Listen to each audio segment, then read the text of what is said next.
ஓயாமல் தொடரும் Russia Ukraine போர். களத்தில் இறங்கும் ட்ரம்ப் அதிரடியாக களத்துக்குள் இறங்குறாரு. அமைதிக்கு பெயர் போன ட்ரம்ப், அமைதிக்காக நோபல் பரிசு எதிர்பார்த்த ட்ரம்ப் புதின் தொலைபேசியில் பேச்சுவார்த்தை நடத்தியிருக்காங்க. அடுத்து ரஷ்யா உக்ரைன் போரை ட்ரம்ப் நிறுத்துவாரா அதன் மூலமாக அப்படிங்கிறது கேள்வி எழுந்திருக்கு. அமெரிக்க அதிபராக ட்ரம்ப் மற்றும் ரஷ்ய அதிபர் புதின் நீண்ட நேரமாக என்ன பண்ணியிருக்காங்க, தொலைபேசியில் பேசியிருக்காங்க. அதில் முக்கியமான பேச்சு பொருள் என்னன்னு பார்த்தோன்னா ரஷ்யா உக்ரைன் போர் தான் முக்கியமான பேச்சு பொருளாக இருக்குது. அதை உடனடியாக நிறுத்தணும் அப்படிங்கிறது தான் முக்கிய பேச்சு பொருளாக இருந்திருக்கு. ட்ரம்ப் தன்னுடைய தேர்தல் பிரச்சாரத்தின் போது ஜனவரி மாதம் அதிபராக பொறுப்பேற்றார் இல்லையா, அந்த முன்னடந்த அதிபர் தேர்தல் பிரச்சாரத்தின் போது அதிபரான உடனடியாக ரஷ்யா உக்ரைன் போரை நான் நிறுத்துவேன் அப்படின்னு ரொம்ப உறுதியாக சொல்லிட்டு இருந்தார். இதுக்கு அவர் நம்பியிருந்த அவருடைய நண்பர் புதின் கொஞ்சம் கூட அசைந்து கொடுக்கல. ரஷ்ய அதிபர் புதின் அவர் பெருசாக நம்பிட்டு இருந்தார், நம்ம சொன்னால் புதின் கேட்பார் அப்படின்னு நம்பிட்டு இருந்தார். ஆனால் கொஞ்சம் கூட புதின் அதுக்கு சம்மதம் தெரிவிக்கவே இல்லை.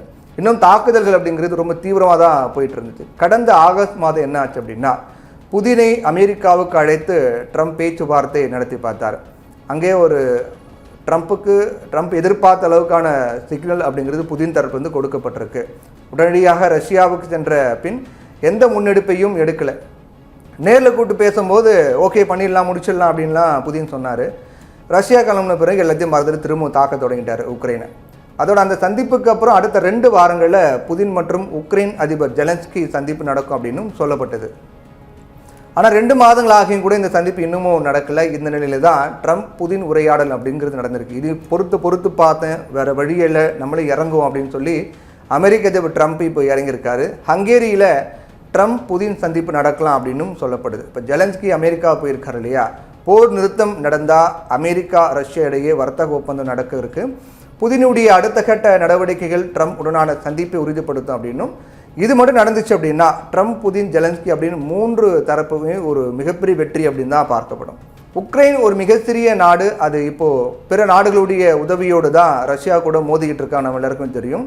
இது அந்த சின்ன நாட்டுக்கு ஒரு மிகப்பெரிய சுமை தான். ஏன்னா பொருளாதாரத்துக்கும் சிக்கலாக இருக்குது, மக்களுக்கும் பாதிப்பாக இருக்குது. அதனால் ஜெலன்ஸ்கி தொடர்ந்து போர் நிறுத்தத்தை வலியுறுத்தி வரார். போதும், போரை ஸ்டாப் பண்ணிடலாம், பொருளாதாரம் மக்களுடைய பாதுகாப்பு எல்லாமே கேள்விக்குறியாச்சு, கட்டிடங்கள்லாம் தரைமட்டமாக இருக்குது, எங்களால் மீண்டு வர்றது பல ஆண்டுகள் ஆகும், அதனால் போரை நிறுத்திடலாம் அப்படிங்கிற மைண்ட் செட்டில் தான் ஜெலன்ஸ்கி இருக்கார்.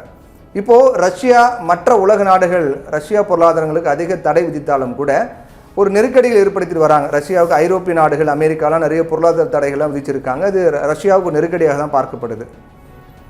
அமெரிக்கா ரஷ்யாவோட வணிகம் செய்யக்கூடிய நாடுகளுக்கும் வரி விதித்து வராங்க. ஏற்கனவே தள்ளாடிக்கிட்டு இருக்கக்கூடிய ரஷ்ய பொருளாதாரத்துக்கு இது மேலும் ஒரு பெரிய அடி. இதிலிருந்து தப்பிக்க போர் நிறுத்தத்தை ஒப்புக்கொள்வது தான் புத்திசாலித்தனம் புதினுக்கு அப்படின்னு சொல்லப்படுது.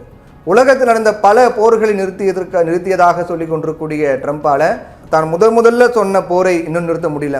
ஏன்னா அவர் முதல்ல சொன்ன போர் வந்து ரஷ்யா உக்ரைன் போர் தான். பதவியேற்ற உடனடியாக நிறுத்தம் அப்படிங்கிறத இன்னும் நிறுத்த முடியல. ஆனால் பல போர் அவர் நிறுத்திட்டு அப்படின்னு சொல்லிட்டு இருக்காரு.